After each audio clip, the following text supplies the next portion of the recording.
চলো সবে রাম রাম শম্ভু ভজ রাম রাম রাম নারায়ণ রাম নারায়ণ রাম নারায়ণ রাম সিংহ রাম জয় শ্যাম রাম রাম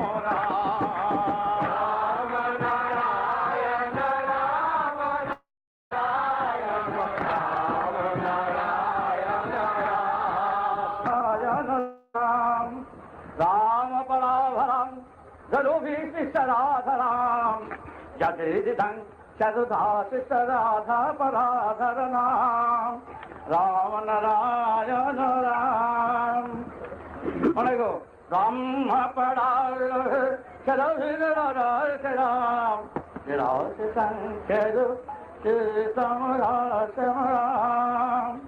राम नारायण ओ राधराम जदो भरात रमणा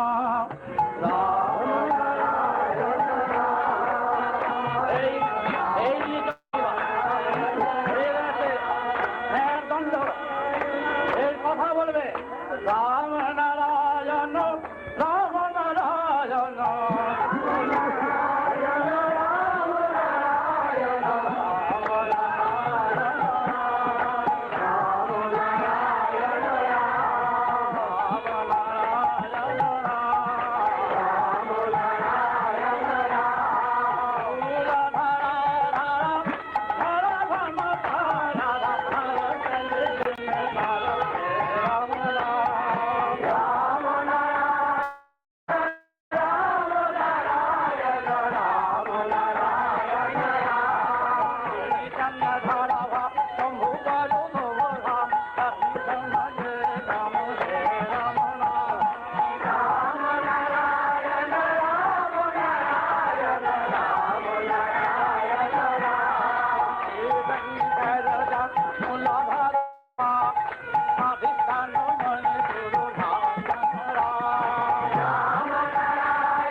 ধারা কৃষ্ণ কৃষ্ণ রাম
রাম নারায়ণ রাম।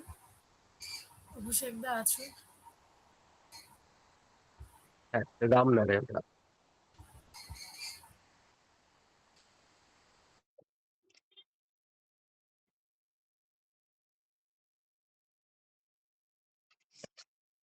সকলকে রাম নারায়ণ রাম জানাই।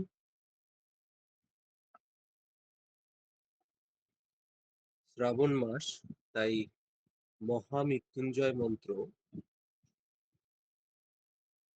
শ্রী শ্রী পরমেশ্বর প্রাণের ঠাকুরের চরণে উচ্চারণ করে নিবেদন করছি। ওং ত্রয়ম্বকম যজামহে সুগন্ধিং পুষ্টিবর্ধনম উর্বারুকমিব বন্ধনান মৃত্যুর মুক্ষ্য মামৃতম। আমাদের পরমেশ্বর প্রাণের ঠাকুরের শ্রীচরণে নমস্কার জানাই। পরম করুণাময় বাবা ঠাকুরের শ্রীচরণে প্রণাম জানাই। এই মহা মৃত্যুঞ্জয় মন্ত্রে দুটো জায়গা রয়েছে, যে জায়গার সাথে প্রাণের ঠাকুরের কিছু ঘটনাকে স্মরণ করি যখনই আমি এটা তার শ্রীচরণে নিবেদন করি। এখানে সুগন্ধিং পুষ্টিবর্ধনম এই জায়গাটা রয়েছে। সুগন্ধিং পুষ্টিবর্ধনম, সুগন্ধিং বলতে শিব, মানে আমাদের কাছে শিব হচ্ছেন পরমেশ্বর প্রাণের ঠাকুর। তার যে সুগন্ধি, তিনি নিজেই সুগন্ধিময়, সেই সুগন্ধি আমাদের ভিতরে প্রবাহিত হয়।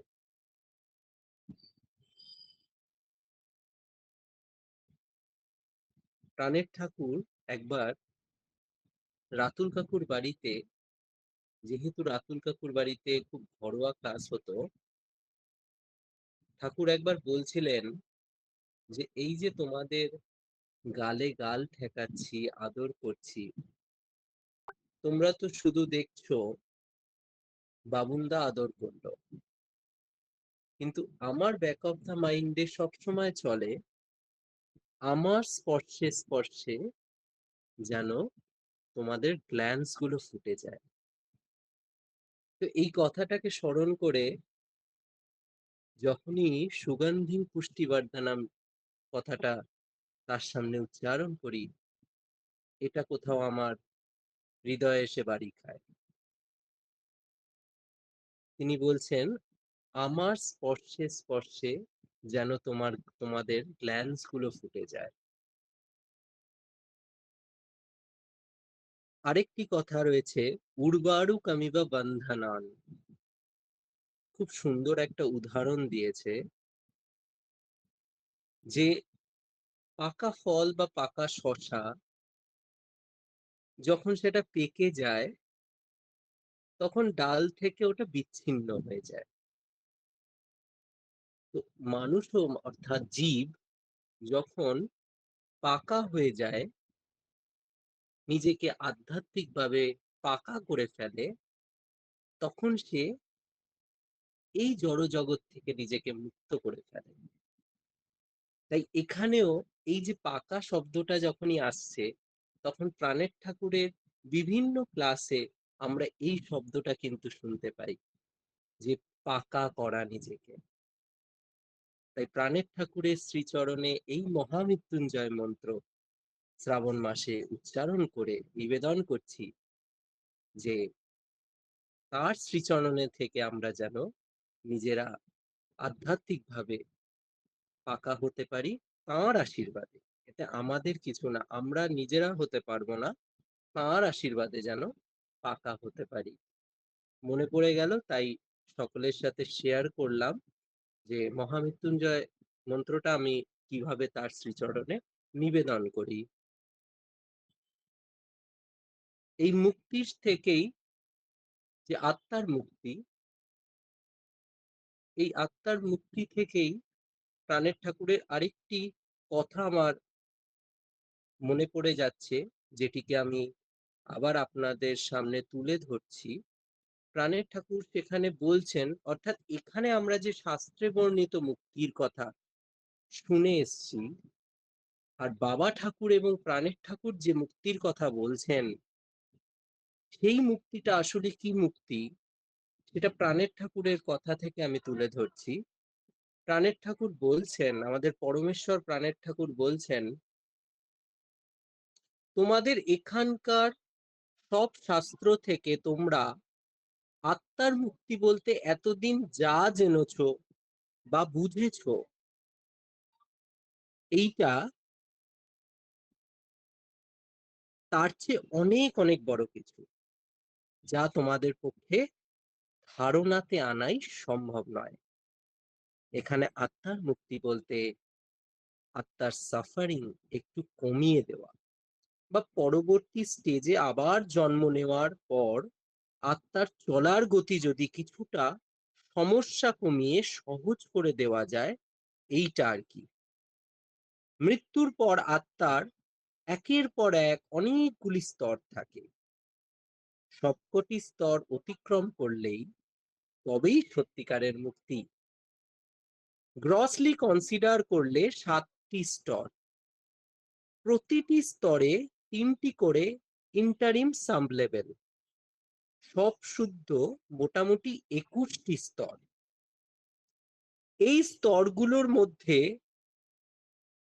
আত্মাগুলোর ওঠানামা চলতে থাকে, কেউ প্রায় বের হতে পারে না। লোকনাথ ও ত্রৈলঙ্গ স্বামী নিজেরা বেশ কিছুটা ওপরে উঠতে পারলেও অন্যকে, অর্থাৎ নিজেদের ভক্তদের উদ্ধার করার বিষয়টি ধরলে, লোকনাথ নিজের এক ভক্তকে 21-এর মধ্যে 3টি স্তর অবধি পার করিয়ে দিতে পেরেছিলেন। ত্রৈলঙ্গ স্বামী দুজনকে 5টি স্তর অবধি পার করিয়ে দিয়েছিলেন। জন্ম জন্মান্তরের এই জন্ম মৃত্যুর ছক কেটে বেরিয়ে যাওয়া অনেক অনেক জন্মের কঠিন সাধনার ব্যাপার। খুব উঁচু যোগীরাও বেশিরভাগ এই ছকের অধীন। এখানে সাধারণ যারা চেতনা, তাদের কথার কি আলোচনা করব। ফলে উচ্চ যোগীরা যেখানে নিজেরাই মুক্ত নন, সেখানে তারা অন্যকে মুক্তি দেওয়ার অধিকার অর্জন করেছেন, এটা ভাবাই অন্যায়। এই পরিপ্রেক্ষিতে এখানকার যে সকল সাধু মহাপুরুষদের তোমরা চেনো, তারা তো কোনো হিসাবেই আসে না। ঠাকুর, অর্থাৎ আমাদের পরমেশ্বর প্রাণের ঠাকুর এখানে শ্রদ্ধেয় বাবা ঠাকুরের কথা বলছেন। বাবা ঠাকুর সেখানে মুক্তি বলতে এই 21টি স্তর পারই শুধু করে ক্ষান্ত থাকছেন না। সৃষ্টির যে চূড়ান্ত অন্তিম উদ্দেশ্য, সৃষ্টির যে আশ্চর্য প্রবাহ আপন মনে স্বতঃস্ফূর্ত ভাবে বয়ে চলেছে অনাদিকাল থেকে, যে প্রবাহ থেকে আমরা অনেক অনেক দূরে সরে গেছি, ঠাকুর সেই, অর্থাৎ পরম শ্রদ্ধেয় বাবা ঠাকুর সেই প্রবাহে আমাদের আবার পুনঃপ্রতিষ্ঠিত করে দিচ্ছেন। তোমাদের এখানকার শাস্ত্রে বর্ণিত মুক্তিকে মুক্তি বলা হলে ঠাকুরের, অর্থাৎ আমাদের করুণাময় বাবা ঠাকুরের এটাকে কি বলবে? প্রাণের ঠাকুর বলছেন, এইটা সব বর্ণনার বাইরে। প্রাণের ঠাকুরের কথা স্মরণ করে আত্মার মুক্তির কথা তিনি বললেন। গভীর তত্ত্বকে আমাদের সামনে কত সহজ করে উনি তুলে ধরলেন। আজ শ্রদ্ধেয় হরিপদ চক্রবর্তী, আমাদের প্রাণের সায়নীর দাদু, অর্থাৎ আমাদের সবার দাদু, ওনার আজকে প্রাণের ঠাকুরের শ্রীচরণে চলে যাওয়ার দিন। তাই এই দিনটিকে স্মরণ করে এবং দাদু যেভাবে প্রাণের ঠাকুরকে নিয়ে এখন চলছেন, তাকে আমরা সকলে নমস্কার জানাই। তাই আজকের ক্লাসটা সম্পূর্ণ তার আত্মা ও মুক্তির কথার উপর যে ভাবনা থাকবে সেগুলোকে রাখা হয়েছে। এখন কিছু প্রাণের ঠাকুরের লেখা মেল আমরা পড়ব। আমার কথা কি শোনা যাচ্ছে? ওকে, শোনা যাচ্ছে। ওকে, ওকে।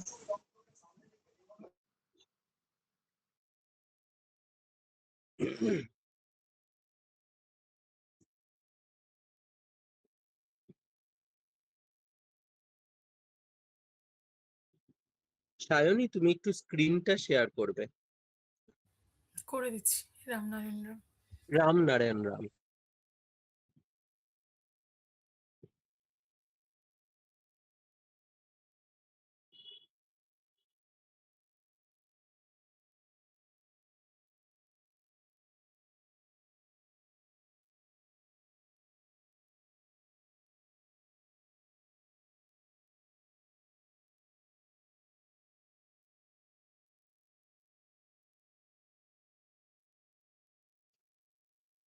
ঠিক আছে।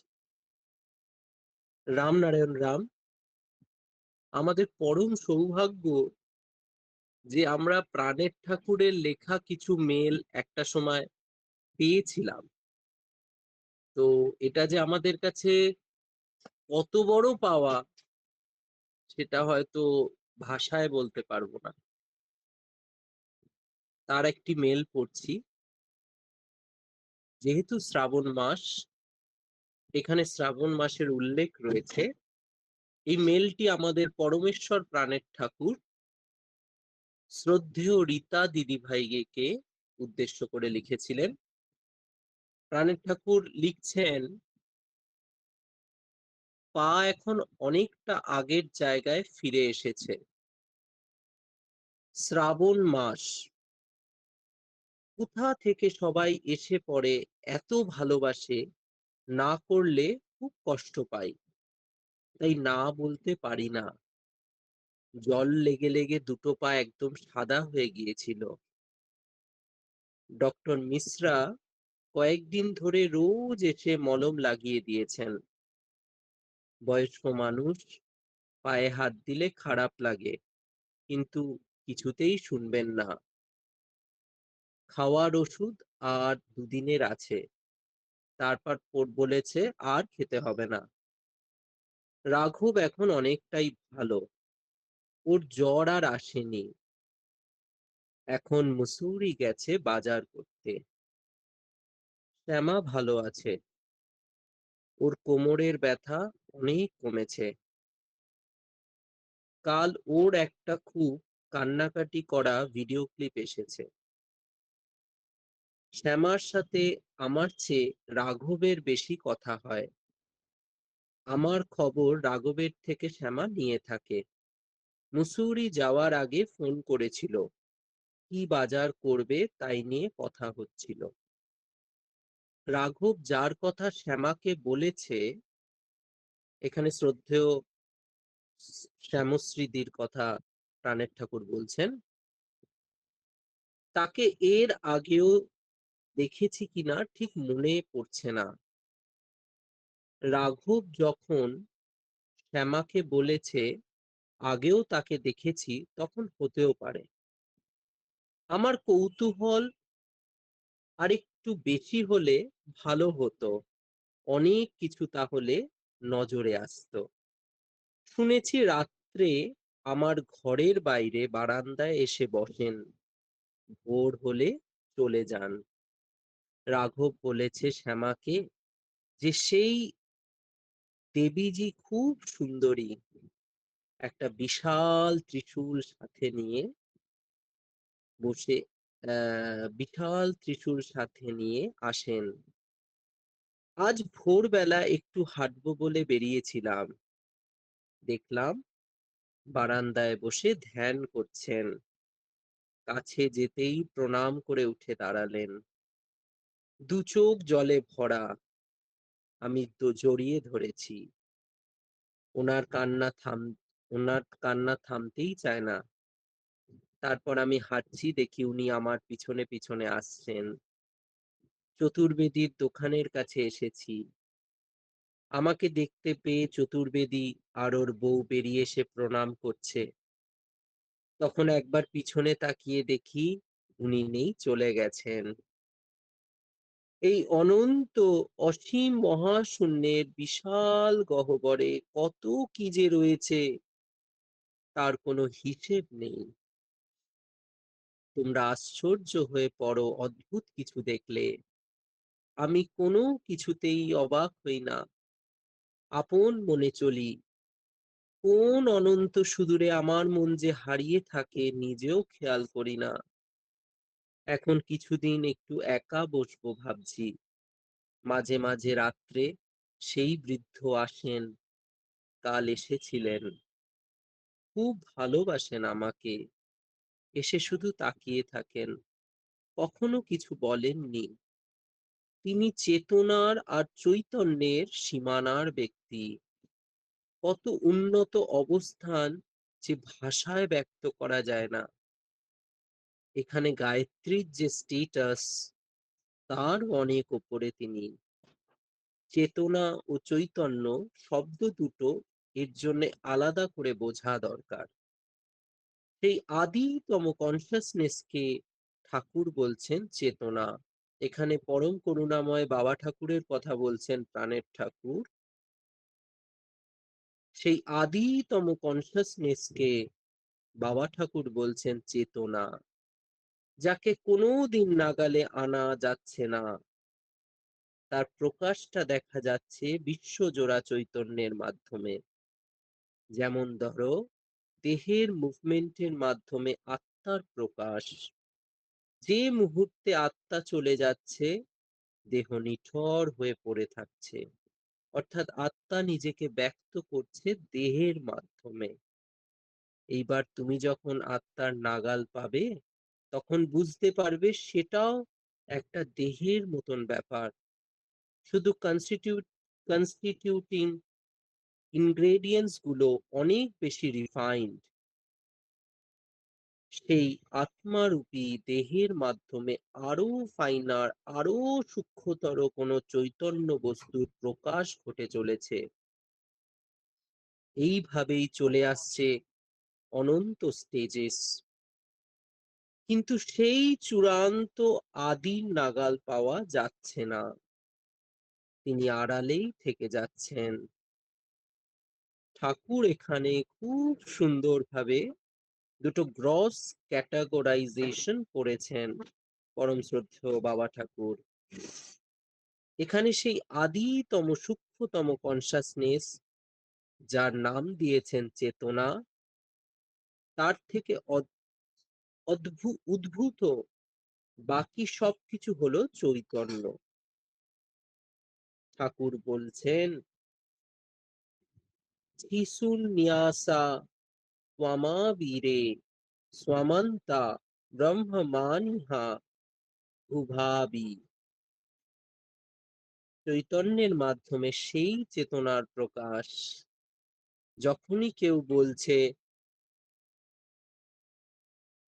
যে সে এক্সিস্ট করে, তখনই সে চৈতন্যময়, and he or she is traveling towards that ultimate existence of পরম চেতনা।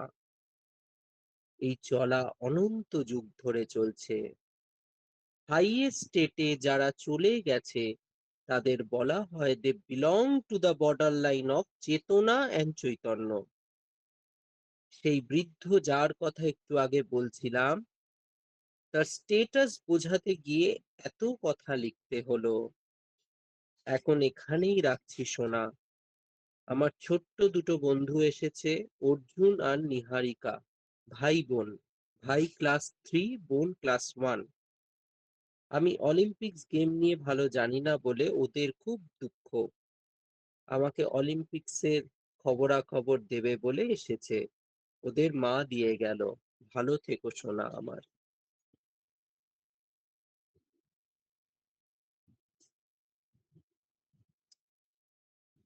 পরের আরেকটি মেল রয়েছে। প্রাণের ঠাকুর বলছেন, পরমেশ্বর প্রাণের ঠাকুর বলছেন, তুমি আমার যে অডিও রেকর্ডিং এর কথা লিখেছো সেটা কোথায় রেকর্ডেড এই মুহূর্তে মনে পড়ছে না। পাহাড়ে করা আমার যে আলোচনার উল্লেখ রেকর্ডিংটায় আছে সেটা মনে হয় 2009 সালে। পাহাড়ের সেই সভাতে সেদিন যারা ছিল তাদের আমি সেদিন খুব বকেছিলাম, মনে আছে। কিভাবে এতদিন এই অবভিয়াস ব্যাপারটা ওভারলুকড হলো ভেবে খুব অবাক হয়েছিলাম। দেহ থেকে আত্মা বেরোনো ও সেই আত্মা আবার দেহে আশ্রয় নেওয়া, এই প্রসেসটা বারবার কন্টিনিউয়াসলি রিপিটেড হওয়ার লজিকটা এক্সপ্লোর করতে গিয়েই এটা বেরিয়ে এলো। পাবান পাবানিকসামা তেদা সান্তাওয়া পাভি নীলামানম, বেদ মন্ত্রের কথা বলছেন ঠাকুর। আমি বললাম, ডিম থেকে পাখি বেরিয়ে এলো, সেই পাখি ডিমের খোলসটার দিকে তাকিয়ে ভাবছে আমি এর মধ্যে ছিলাম। ডিমের খোলসে কত ময়লা হয়তো লেগে আছে, কিন্তু সেটা তো কোনোভাবেই পাখিটাকে এফেক্ট করছে না। একইভাবে একদিন সেই পাখির মৃত্যু হচ্ছে, তার আত্মা দেহ ছেড়ে বেরিয়ে এসে দেহের দিকে তাকিয়ে ভাবছে আমি এর মধ্যে এতদিন ছিলাম। কিন্তু আমি সেদিন বলতে চেয়েছিলাম যে যেটাকে আজ তুমি আত্মা বলছো সেটা আরো সূক্ষ্ম একটা আত্মা বা চেতন সত্তার কাছে দেহের মতন। কোনোভাবে যদি সেই সূক্ষ্ম চেতন সত্তাটাকে বের করে আনতে পারো তাহলে মুহূর্তে এখানকার প্রভাব মুক্ত হয়ে যেতে পারো। ডিমের গায়ে যত ময়লাই লেগে থাকুক না কেন সেটা যেমন কোনোভাবেই ডিম থেকে বেরিয়ে আসা পাখিটাকে এফেক্ট করছে না, ঠিক একইভাবে সেই সূক্ষ্ম চেতন সত্তাটা বেরিয়ে এলে দেখবে যে এখানকার যাকে তোমরা পাপ অপরাধ বলছো সব ওই ডিমের গায়ে লেগে থাকা ময়লার মতো সেই আত্মার খোলসের মধ্যেই লেগে আছে, তোমার সূক্ষ্ম আত্মাকে কোনোভাবে এফেক্ট করছে না। তোমার আত্মা নতুন জন্ম নিয়ে শুদ্ধ পবিত্র হয়ে সৃষ্টির অনন্ত পথ ধরে পরমানন্দে এগিয়ে চলছে। আত্মা বিষয়টাকে খুব গভীরে গিয়ে দেখছি। It has several outer casings which can be shaken off one after another like the snake shakes off its outer skin. এত বড় হয়েছো তবুও তোমরা এটা ওভারলুক করলে কিভাবে? এই পৃথিবীর সাধারণ মানুষদের সাথে তোমাদের বিশেষ তফাৎ দেখছি না। প্রাণের ঠাকুর সেই মহানদেরকে বলছেন, এই পৃথিবীর সাধারণ মানুষদের সাথে তোমাদের বিশেষ তফাৎ দেখছি না। তারা শুধু এখানকার খাওয়া দাওয়া বাড়ি গাড়ি প্রেম খ্যাতি এর বাইরে ভাবতে পারে না। তোমরাও দেখছি এই পাপ পুণ্য দেহি বিদেহী চিন্তার বাইরে বের হতে পারছো না। দেহ নিয়ে না জন্মালে মুক্তির রাস্তা পাবে না, এই ভাবনাটা এত শক্তভাবে তোমাদের মধ্যে গেঁথে গেছে যে এর বাইরে তোমরা আর কিছু দেখতে পারছো না, ভাবতে পারছো না। You people are missing the wood for the trees.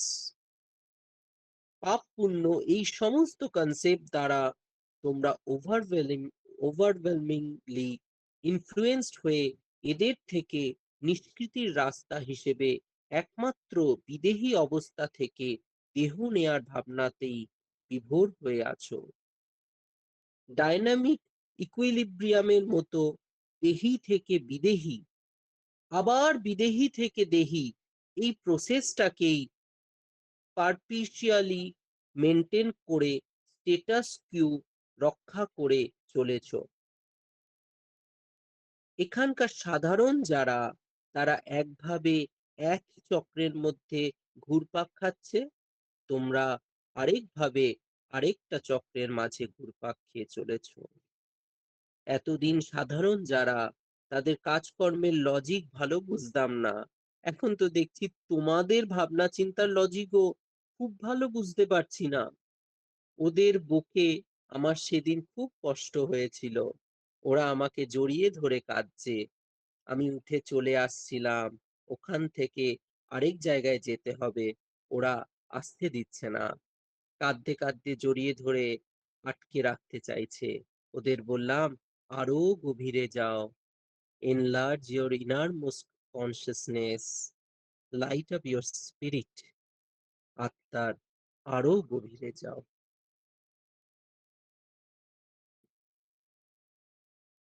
আরেকটি ক্লাস, আরেকটি মেল, সরি, 21শে অগস্ট, শ্রদ্ধেয় অতন্দ্র শিবপ্রাণা মাতাজির থেকে আমরা পেয়েছি।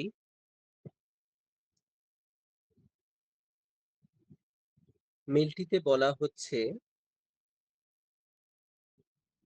আমার প্রাণের ঠাকুর যে কি অপরিসীম মূল্যবান, সেটা অনুমানে আনাও আমাদের পক্ষে সম্ভব নয়। একমাত্র উচ্চকোটির যোগীরা কিছুটা হলেও প্রাণের ঠাকুরের সীমাহীন মূল্যের কিছুটা হলেও আভাস পেতে সক্ষম হয়েছেন। গতকাল হোয়াটসঅ্যাপে প্রকাশিত প্রাণের ঠাকুর সম্পর্কিত শ্রদ্ধেয় দিব্য চৈতন্য সরস্বতী মহারাজের অসামান্য লেখাটির পরিপ্রেক্ষিতে কয়েকটি সংযোজন মাত্র করতে চাই। মৃত ব্যক্তিদের প্রাণের ঠাকুরের কাছে বিভিন্ন সময় ছুটে আসতে দেখা গেছে, এবং এ এক আশ্চর্য সত্য। সম্প্রতি হরিপদ চক্রবর্তী ও প্রবুদ্ধ মহারাজ, যাদের দুজনের মৃত্যু কয়েক ঘন্টার ব্যবধানে হয়েছে, মৃত্যুর অনতিবিলম্বে প্রাণের ঠাকুরের সান্নিধ্যে তাদের দুজনের সুস্পষ্ট উপস্থিতি সম্বন্ধে আমরা সবাই অবগত হয়েছি।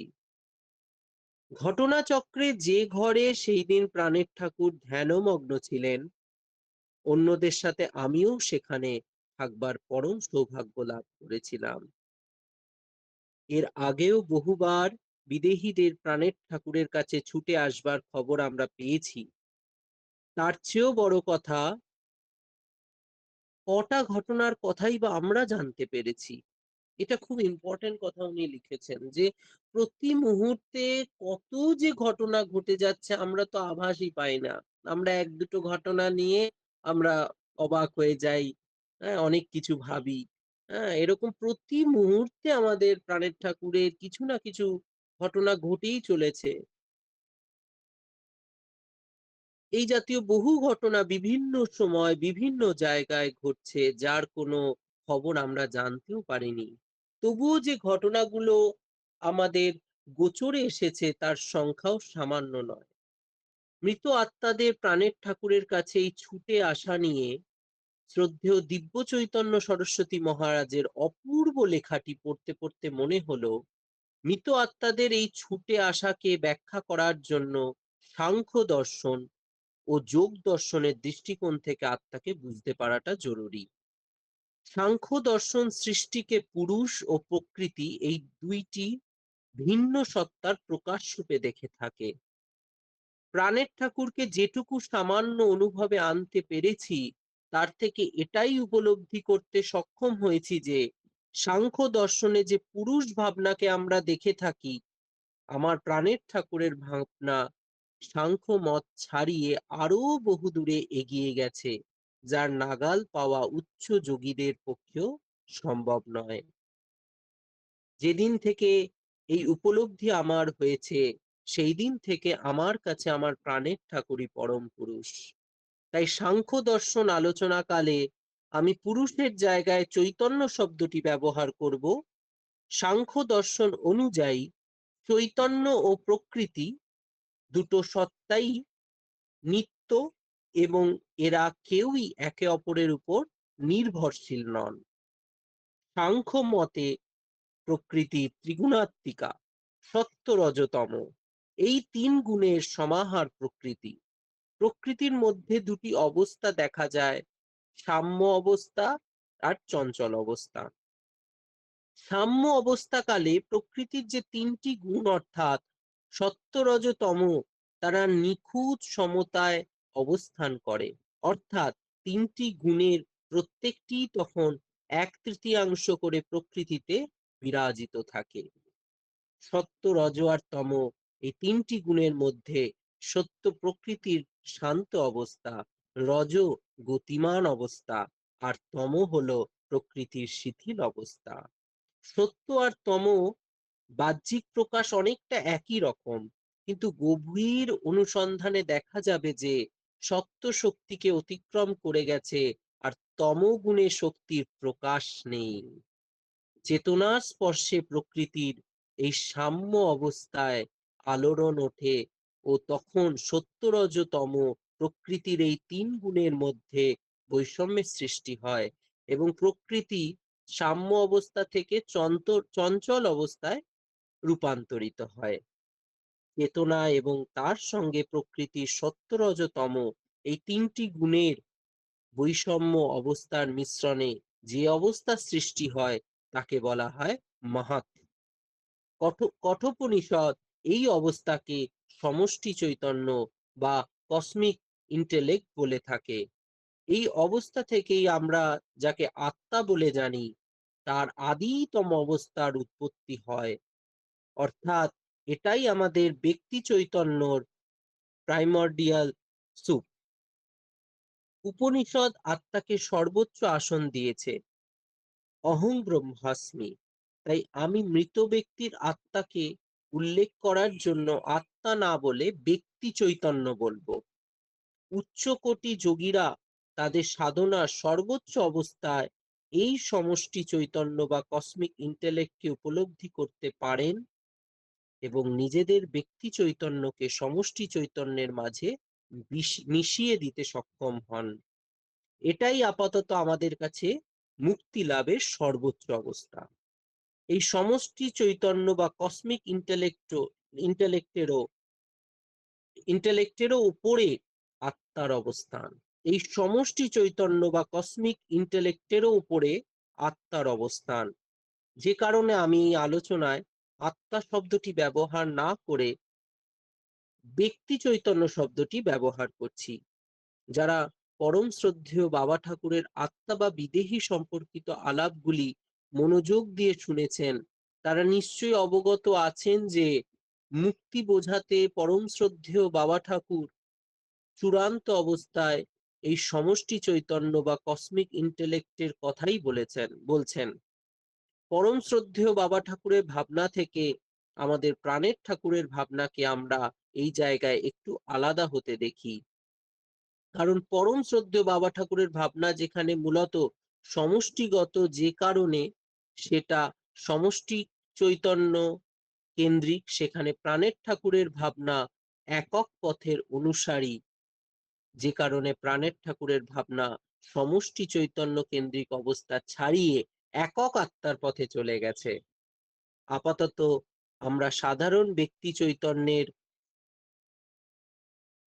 হ্যাঁ আপাতত আমরা সাধারণ ব্যক্তি চৈতন্যের মুক্তির আলোচনাতেই থাকি। সমষ্টি চৈতন্য বা কসমিক ইন্টেলেক্ট থেকে উদ্গত ব্যক্তি চৈতন্য বা ইন্ডিভিজুয়াল ইন্টেলেক্ট দুরন্ত গতিতে নিজেদের একক চৈতন্যকে প্রতিষ্ঠা দেওয়ার জন্য ধাবমান হলো। এটাকেই বলা হয় অহং অস্মি ভাবনা।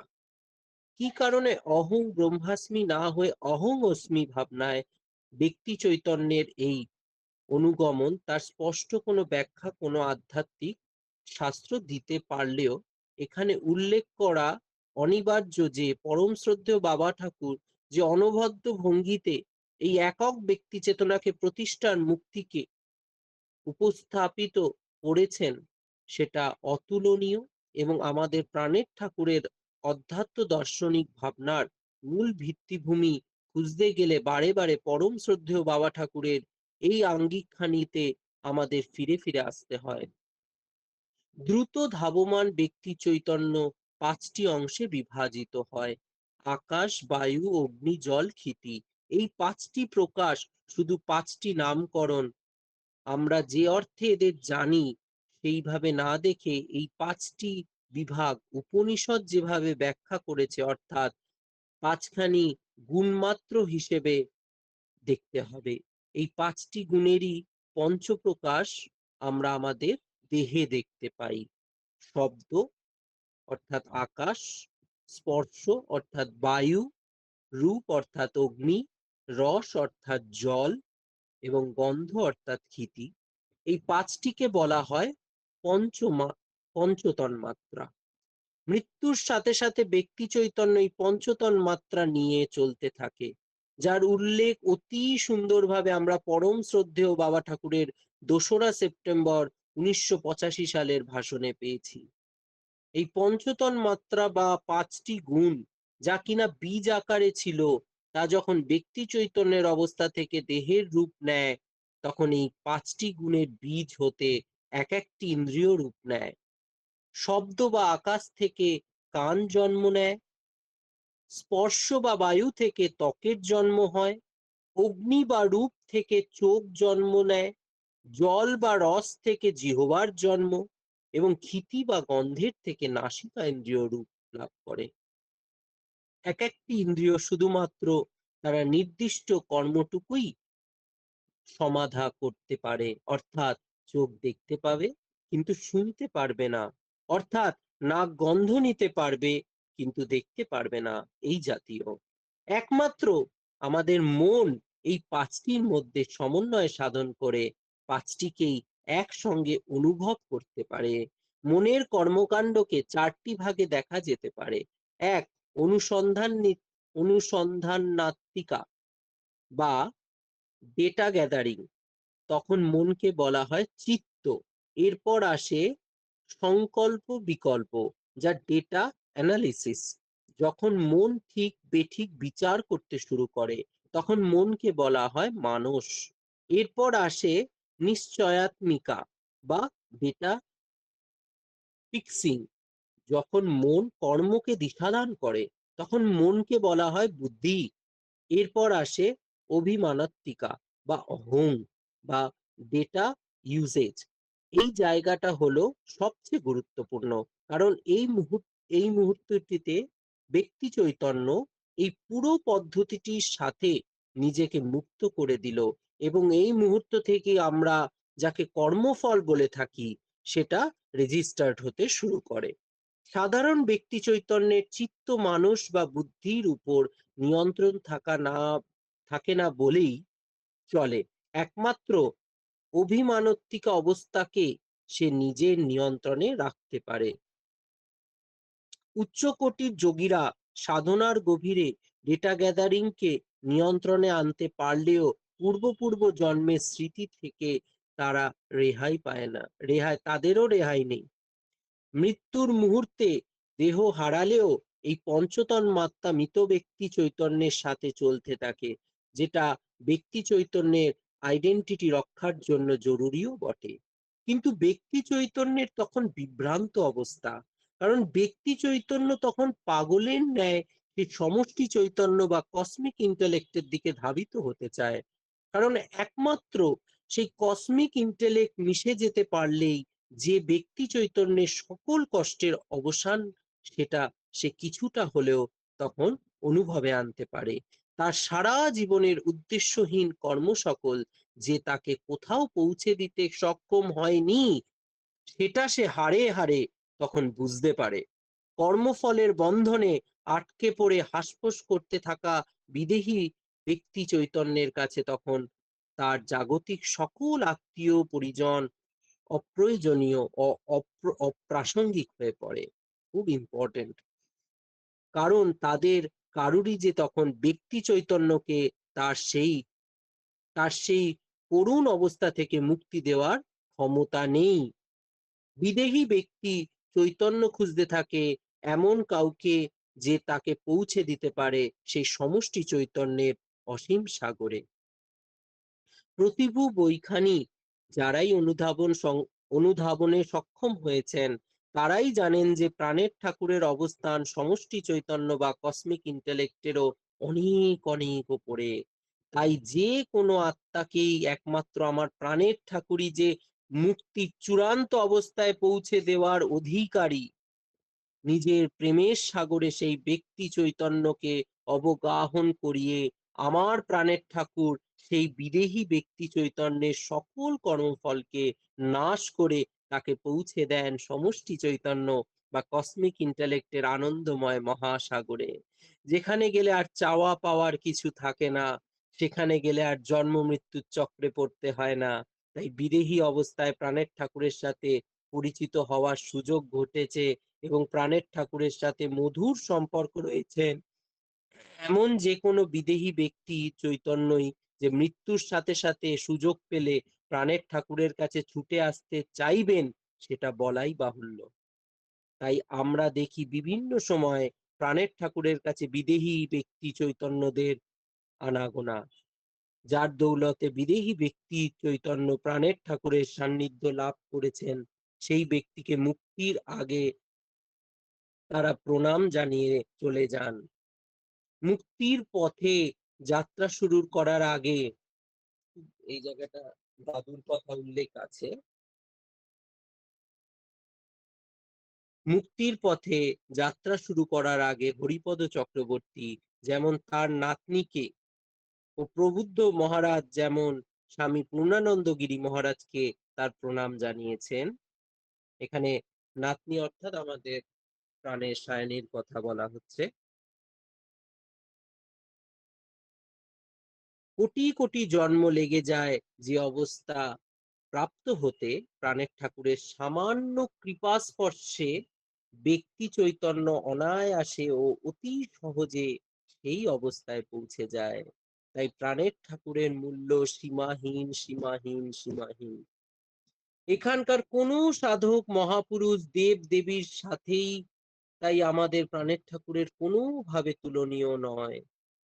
তার আতুল শ্রীচরণে নিজেকে সম্পূর্ণভাবে সঁপে দিয়ে আমার জীবন আজ ধন্য, সার্থক, আনন্দময় এবং পরিপূর্ণ। আমার প্রাণের ঠাকুর বিশ্বের সকল তত্ত্বের সারাৎসার। তিনি সৃষ্টি জগতের অন্তিম সমস্যার চূড়ান্ত সমাধান। তাই তাকে পেয়ে আর কোনো কিছুরই অভাব আমি অনুভব করি না, কারণ তিনি যে আমার সবকিছু, আমার একমাত্র সর্বস্ব।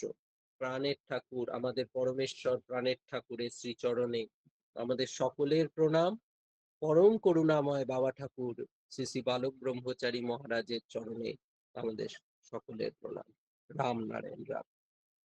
এবার ভিডিও ক্লাস চালানো হবে প্রাণের ঠাকুরের, ছোট ক্লাস, আমরা দুবার সেটাকে শ্রবণ করব।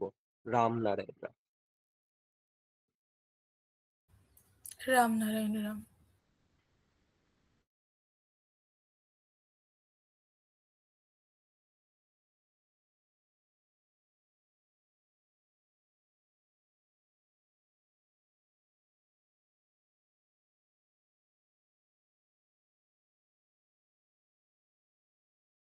ক্ষুদ্রতে তো একটা সময় তুমি ভাঙবে, কিছু করার নেই। বড় মনো আকারে আছে সেটা ভাঙলে আবার আলাদা হয়ে গেল, মানে নিউট্রন প্রোটন ইলেকট্রন হচ্ছে।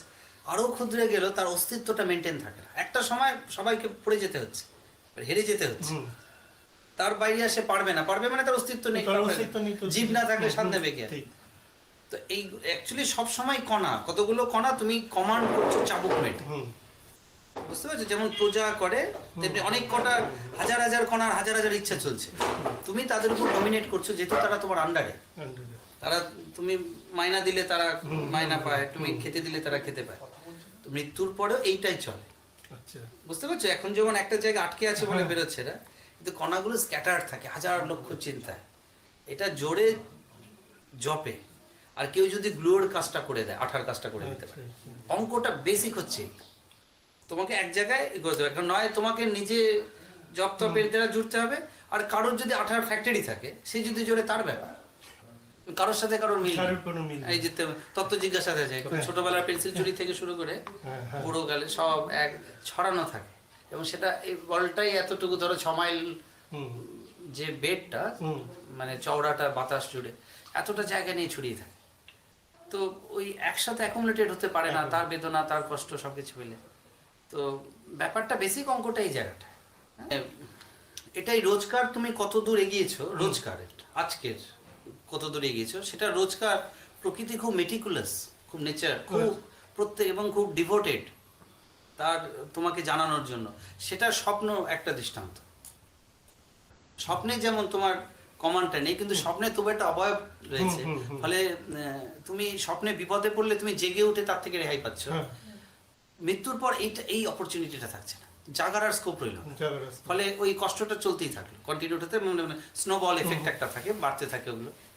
হ্যাঁ, ওটা ম্যাগনিফাই হয়ে যাবে তখন একদম। তো অঙ্কটা বেসিকই তোমাকে যেমন একটা বডিতে আটকে রাখা হয়েছে বেলুনের মধ্যে বাতাসের মতো, এখন সেখানে কোথাও কোথাও পেন টেন হলে রিপেয়ার করে দেওয়া যায়, এইভাবে মোটামুটি একটা মানে আধ খেঁচড়া ভাবে বডিতে আটকে রয়েছে কোনো মতে, মানে কিন্তু অ্যাকচুয়ালি থাকতে চাইছে না, মানে বাতাসের ধর্মের জন্য বেলুনটা মানে স্টেবল আছে, যেটা সেটা মানে আউটওয়ার্ড একটা চাপ দিচ্ছে অলওয়েজ বাতাসটা, তাই বেলুনটা একটা জায়গায় মেনটেন হচ্ছে। তো এটাও চাইছে বেরিয়ে যেতে সবসময়। আচ্ছা, সেটা মাইন্ডের আকারে, মাইন্ডের ভাবছে না মানে বেরোতে চাইছে, কিন্তু বেরিয়ে সমাধানের সুরটা সেই জায়গায় যাওয়ার মতো অবস্থায়, মানে ও তোর আদি জায়গায় ফিরে যেতে চাইছে এবং কনসিয়াস। হ্যাঁ, কিন্তু এখানে মাঝখানে করেছি অনেক কাজ করে ফেলেছে, যার প্রভাবটা মানে ডিনাই করতে পারছে না। বুঝতে পারছো, বিড়ি প্রথমে খেতে ভালো লাগে না, তারপর বিড়ি ছাড়া চলে না। এই যে অভ্যাসগুলো অনেক কিছু করে নিয়েছে, খাওয়ার অভ্যাস, ভালোবাসার অভ্যাস, দেখার অভ্যাস, খানের অভ্যাস, এতগুলো হ্যাবিট করে নিয়েছে মাইন্ডকে করতে করতে করতে করতে। এটা আর কিছু না, ওই নয় জপে তপে করতে হয়, নয় গুরু যেটা করেন গ্লুয়ের কাজটা, আঠার কাজটা গ্লু করে আটকে গুরুর কৃপায় মুহূর্তে আটকে দেন। এবং সেটাও না, যেহেতু এই ওয়ার্ল্ডের, সেটা এই ওয়ার্ল্ডের এলিমেন্ট, এই ওয়ার্ল্ডের জিনিস এই ওয়ার্ল্ডে রেখে যেতে হবে, সেটা বডি করার পর সেখান থেকে এবার যে তোমার আরেকটা আত্মা বেরিয়ে আসে। এটাও যে গ্লু হলো, খুব ইন্টারেস্টিং। আত্মাটা হলো তো এই যে তুমি একটা তবু গ্লু ট্লু করে একটা রূপ নিল, এই যে রূপগুলো এসে ধরো সামনে দাঁড়ায় বা সাধনা টাধনা করে, যেটা সেই রূপটাও কিন্তু কাইন্ড অফ বডি, যেহেতু তখনও সেটা এই বডির উপর এই পরিবেশের অ্যাটম পরমাণুর উপর হেল্প নিচ্ছে, সেটা ওখানে চলবে না।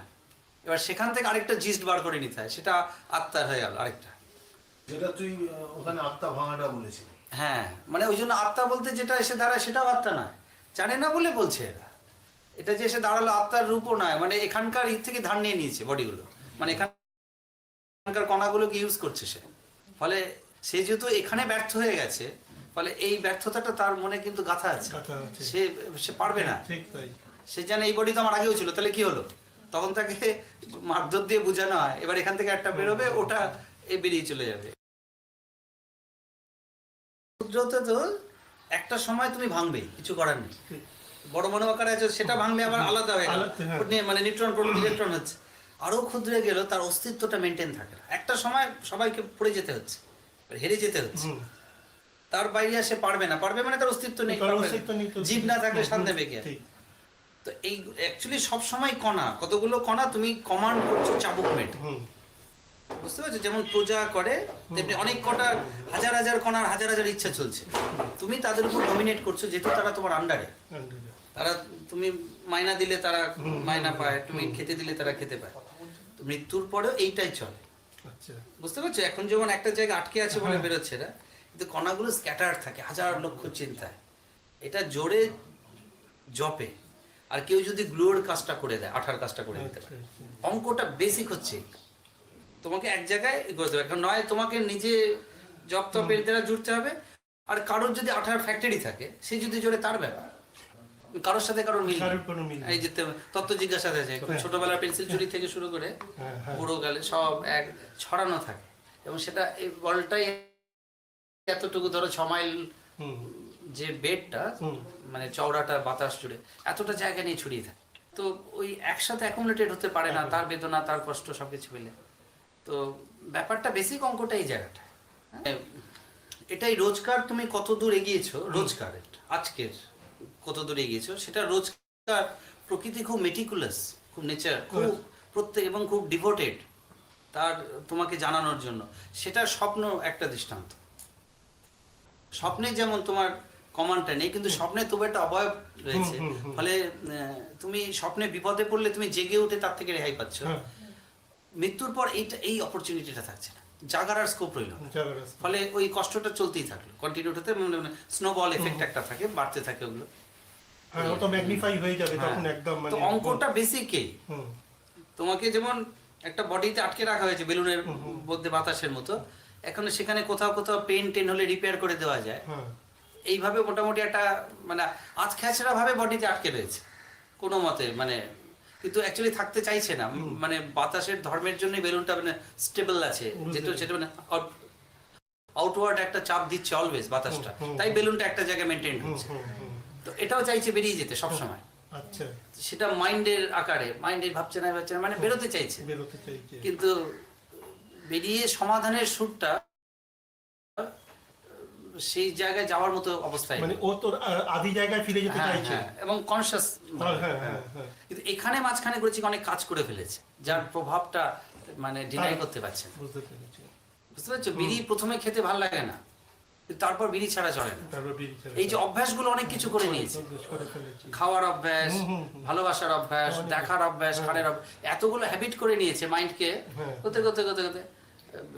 এটা আর কিছু না, ওই নয় জপে তপে করতে হয়, নয় গুরু যেটা করেন গ্লুয়ের কাজটা, আঠার কাজটা গ্লু করে আটকে গুরুর কৃপায় মুহূর্তে আটকে দেন। এবং সেটাও না, যেহেতু এই ওয়ার্ল্ডের, সেটা এই ওয়ার্ল্ডের এলিমেন্ট, এই ওয়ার্ল্ডের জিনিস এই ওয়ার্ল্ডে রেখে যেতে হবে, সেটা বডি করার পর সেখান থেকে এবার যে তোমার আরেকটা আত্মা বেরিয়ে আসে। এটাও যে গ্লু হলো, ইন্টারেস্টিং। আত্মাটা হলো তো এই যে তুমি একটা তবু গ্লু ট্লু করে একটা রূপ নিল, এই যে রূপগুলো এসে ধরো সামনে দাঁড়ায় বা সাধনা টাধনা করে যেটা, সেই রূপটাও কিন্তু কাইন্ড অফ বডি, যেহেতু তখনও সেটা এই বডির উপর, এই পরিবেশের অ্যাটম পরমাণুর উপর হেল্প নিচ্ছে, সেটা ওখানে চলবে না। এবার সেখান থেকে আরেকটা জিস্ট বার করে নিতে হয়, সেটা আত্মার হয়ে গেল আরেকটা, যেটা তুই ওখানে আত্মা ভাঙাটা বলেছিলি। হ্যাঁ, মানে ওই জন্য আত্মা বলতে যেটা এসে দাঁড়ায় সেটাও আত্মা নয়, জানে না বলে বলছে এরা।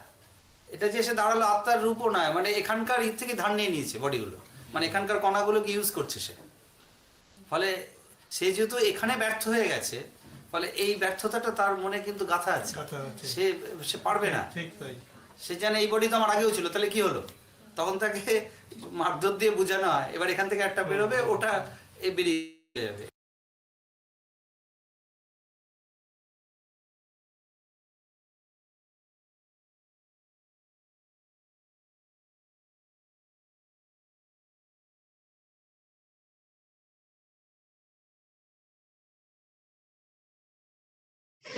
রামনারায়ণ রাম। এবার শ্রদ্ধেয় দিদা মায়া চক্রবর্তী, উনি একটা গান পরিবেশন করবেন, তারপর প্রাণের ঠাকুরের কণ্ঠে মহানাম দিয়ে আমাদের অনলাইন ক্লাস শেষ হবে। রামনারায়ণ রাম।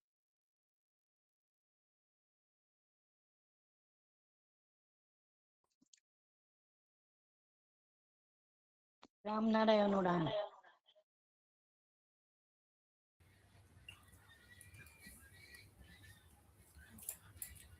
সুন্দর মোর নৌল কিশোর, এসো হে শ্যামল নয়নাভিরাম, এসো হে শ্যামল নয়নাভিরাম।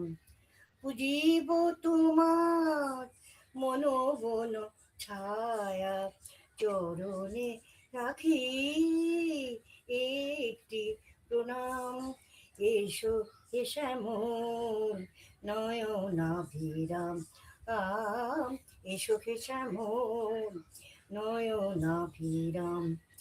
আরতির দীপ নিভে নিভে যায়, মিলনের ফুল বিরহে শুকাত।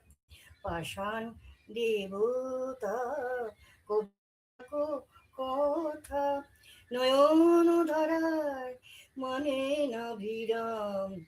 এসো হে শ্যামল নয়নাভিরাম এসো হে শ্যামল নয়নাভিরাম। এমনি করে আর কত কাল কাঁদাবে মোরে গিরিধারী লাল। এ জীবনে হায় দেখা নাহি পাই, এ জীবনে হায় দেখা নাহি পাই। মরণ পারে স্মরণ মিলাই, এসো হে শ্যামল নয়নাভিরাম এসো হে শ্যামল নয়নাভিরাম। সুন্দর মোর লোকেশ্বর এসো হে শ্যামল নয়নাভিরাম এসো হে শ্যামল নয়নাভিরাম। রাম নারায়ণ রাম। রাম নারায়ণ রাম।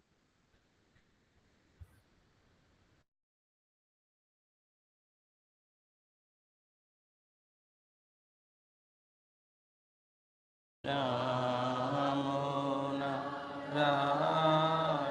নারায়ণ রাম, নারায়ণ রাম নারায়ণ নারায়ণ রাম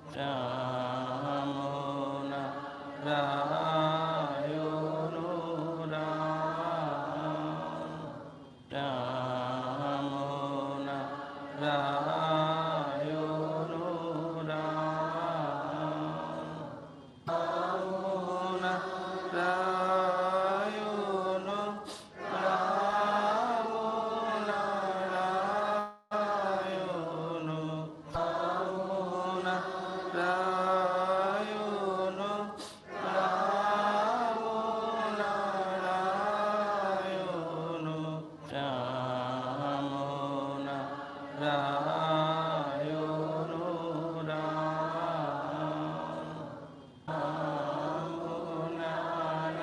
রাম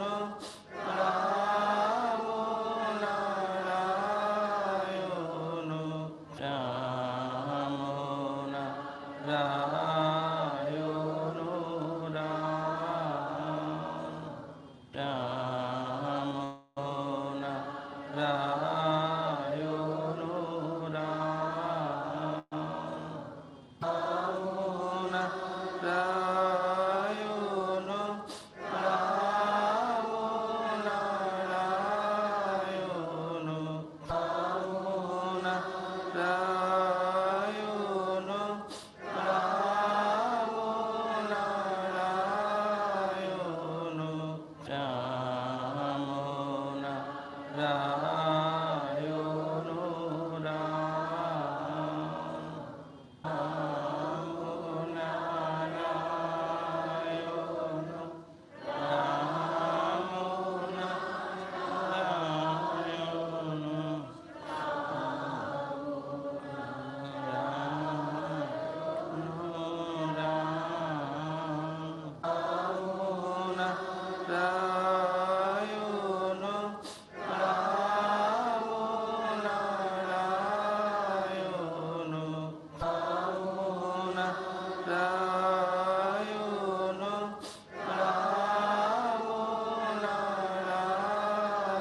রাম নারায়ণ রাম নারায়ণ রাম নারায়ণ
রাম নারায়ণ রাম নারায়ণ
রাম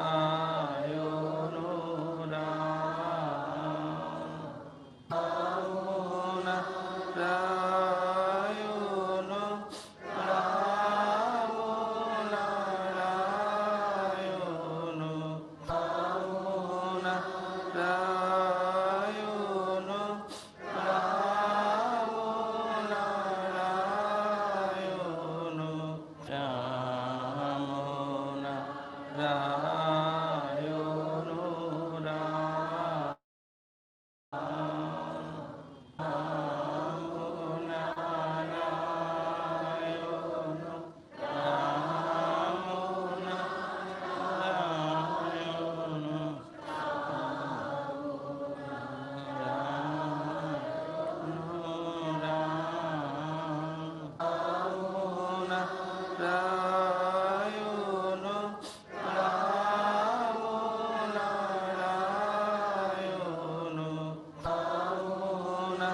নারায়ণ রাম নারায়ণ রাম নারায়ণ রাম রাম নারায়ণ রাম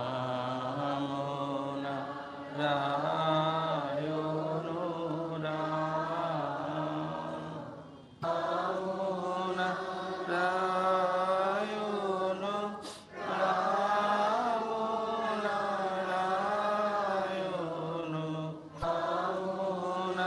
নারায়ণ রাম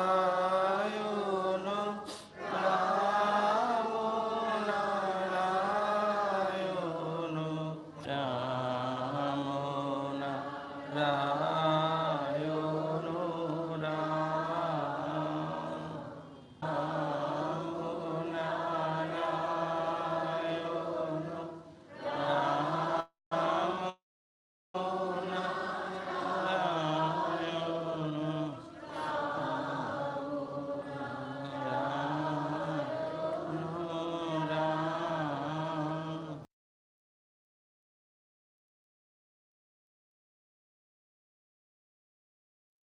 রাম নারায়ণ রাম, এখানে আজকের ক্লাস শেষ হলো।